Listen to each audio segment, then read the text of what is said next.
Alhamdulillah wa bihamdi. Assalamualaikum warahmatullahi wabarakatuh. Selamat berjumpa dalam acara INTIB Belajar dari Rumah, Sehat, Cerdas, dan Membanggakan. Pada kesempatan ini saya akan menyampaikan materi tentang Monera. Adapun tujuan pembelajaran pada hari ini adalah para siswa diharapkan mampu: 1. Menyebutkan ciri-ciri bakteria. Yang kedua, menjelaskan perbedaan antara Archaebacteria dan Eubacteria. Yang ketiga, menjelaskan struktur sel bakteria. Yang keempat, menjelaskan perbedaan bakteri gram positif dan bakteri gram negatif. Dalam kehidupan sehari-hari, anak-anakku pasti sudah tidak asing lagi dengan beberapa produk makanan seperti nata de coco, yogurt, dan keju. Beberapa jenis makanan tersebut di dalam proses pembuatannya membutuhkan fermentasi bakteri. Kemudian, di samping itu juga, di dalam kehidupan sehari-hari kita pasti sudah mengenal ada penyakit TBC, kemudian tipes, dan lepra. Semua jenis penyakit itu juga disebabkan oleh bakteri. Untuk lebih jelasnya, marilah kita mempelajari secara mendalam materi tentang Monera atau bakteri. Apa itu Monera atau bakteri? Monera itu berasal dari bahasa Yunani, dari kata moneres yang berarti tunggal. Monera adalah mikroorganisme bersel tunggal.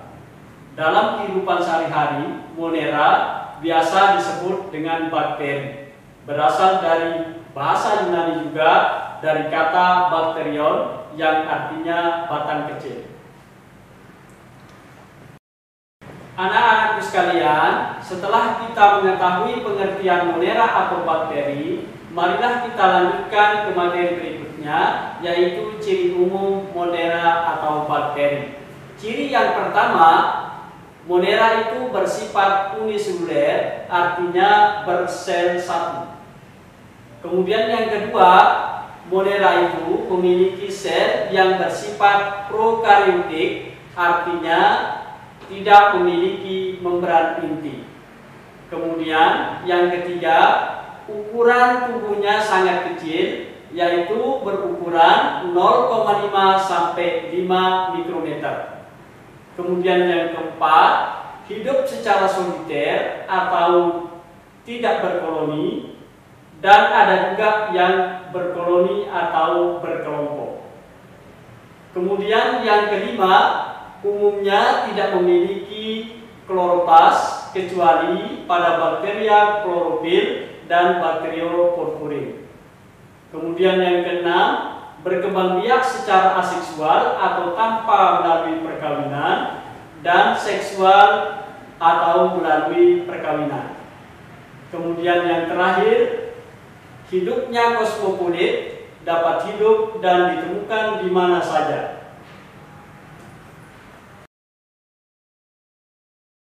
Anak-anak sekalian, Monera itu dibagi menjadi dua kelompok, yaitu yang pertama Archaebacteria, kemudian yang kedua Eubacteria. Yang pertama, Archaebacteria itu berasal dari dua kata, yaitu archaeo dan bacteria, yang artinya bakteri kuno. Sedangkan Eubacteria itu berasal dari dua kata juga, yaitu eu dan bacteria, yang artinya bakteri sejati. Adapun perbedaan antara Archaeobacteria dan Eubacteria itu dapat kita lihat pada tabel berikut.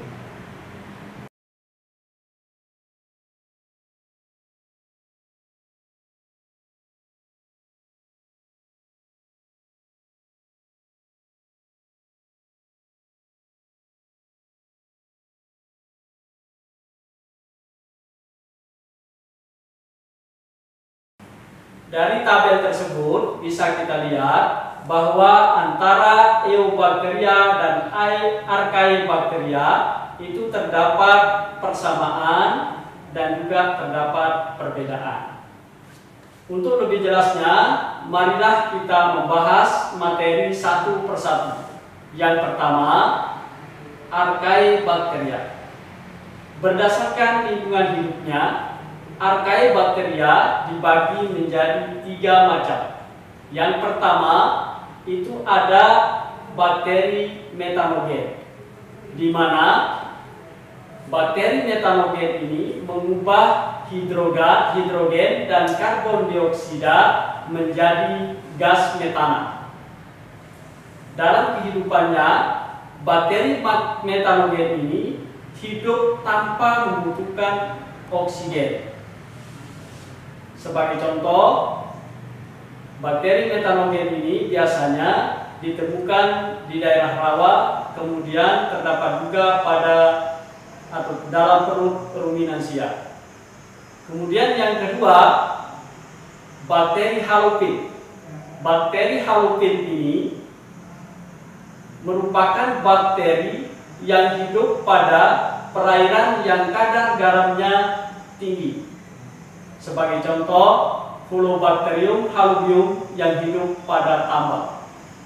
Kemudian yang ketiga ada bakteri termoacidopin, yaitu kelompok bakteri yang mampu bertahan hidup pada perairan yang memiliki keasaman dan suhu yang sangat tinggi.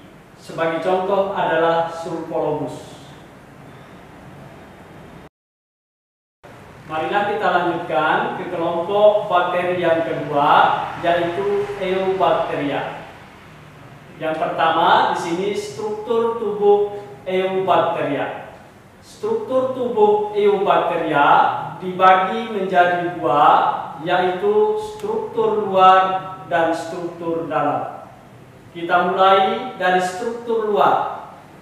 Di sini terdapat bagian yang paling luar dari bakteri, yaitu kapsul.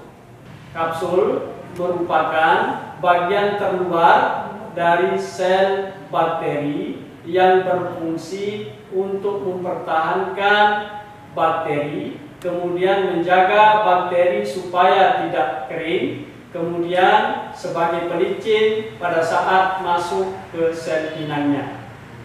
Kemudian yang kedua adalah dinding sel.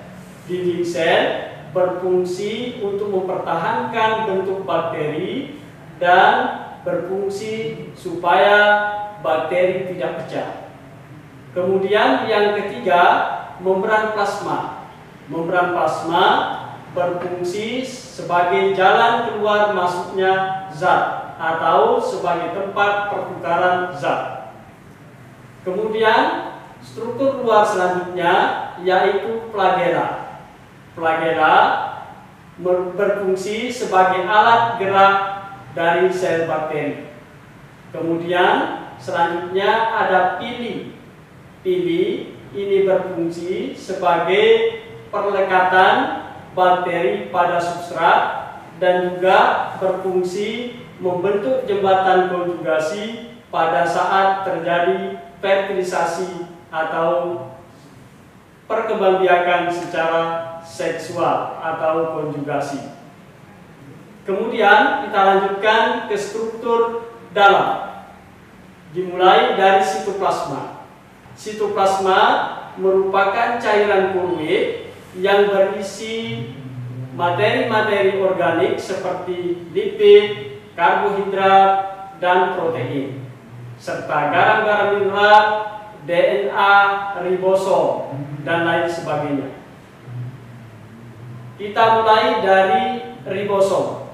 Ribosom itu terletak bebas di dalam sitoplasma yang jumlahnya sangat banyak dan berfungsi sebagai tempat sintesis protein. Kemudian selanjutnya DNA.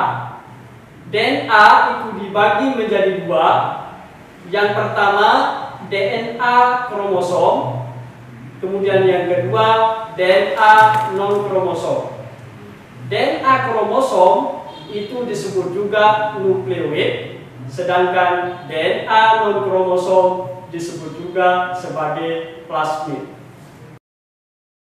Selanjutnya bentuk bakteri. Bakteri itu memiliki 3 bentuk. Yang pertama adalah kopus atau bulat. Yang kedua basil atau batan.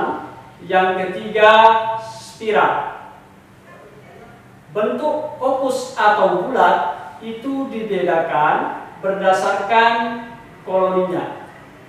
Bakteri kopus jika dia soliter atau menyendiri disebut monokopus. Jika bergandengan dua-dua disebut diplokopus. Jika bergandengan lebih dari 2 membentuk rantai disebut streptococcus.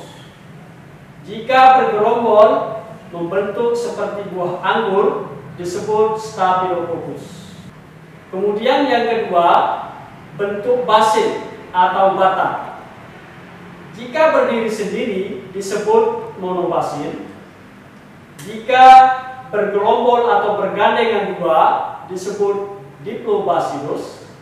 Sedangkan jika lebih dari 2 itu disebut streptobacillus. Kemudian yang ketiga, spiral itu dibagi menjadi 2, bentuk spirillum dan spiroseta. Spiroseta ini membentuk seperti kulit. Kemudian selanjutnya kita lanjutkan ke materi tentang bakteri gram positif dan bakteri gram negatif. Seorang ilmuwan yang berasal dari Denmark yang bernama Hans Christian Gram mengembangkan teknik pengelompokan bakteri berdasarkan pewarnaan gram. Beliau memberikan pewarnaan dengan warna violet dan iodium, kemudian dibilas dengan menggunakan alkohol, kemudian diberikan warna merah. Kemudian setelah itu akan terjadi perbedaan warna. Jika warna yang timbul itu warna ungu, maka dikelompokkan menjadi gram positif. Sedangkan jika berwarna merah, maka dikelompokkan menjadi bakteri gram negatif. Jelasnya bahwa bakteri gram positif itu dinding selnya mampu menyerap warna violet dan memiliki peptidobigan. Contohnya Actinomyces, Lactobacillus, Eubacterium, dan lain-lain. Kemudian bakteri gram negatif itu memiliki dinding sel yang mampu menyerap warna merah. Kemudian dinding selnya memiliki peptidobigan tipis. Contohnya Azotobacter, Mesobium, Salmonella, dan lain-lain. Anak-anakku sekalian, dari penjelasan saya tadi, apakah kalian sudah memahaminya? Untuk lebih memahami materi ini, silakan kalian mengerjakan tugas berikut ini.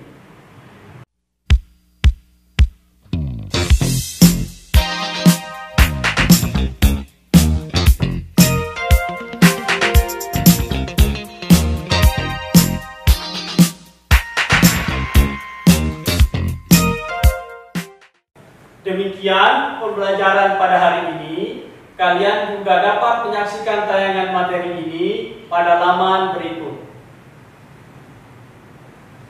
Semoga anak-anak selalu sehat dan ingat untuk menerapkan protokol kesehatan seperti mencuci tangan, menggunakan masker, menjaga jarak, dan berdoa. Sampai jumpa.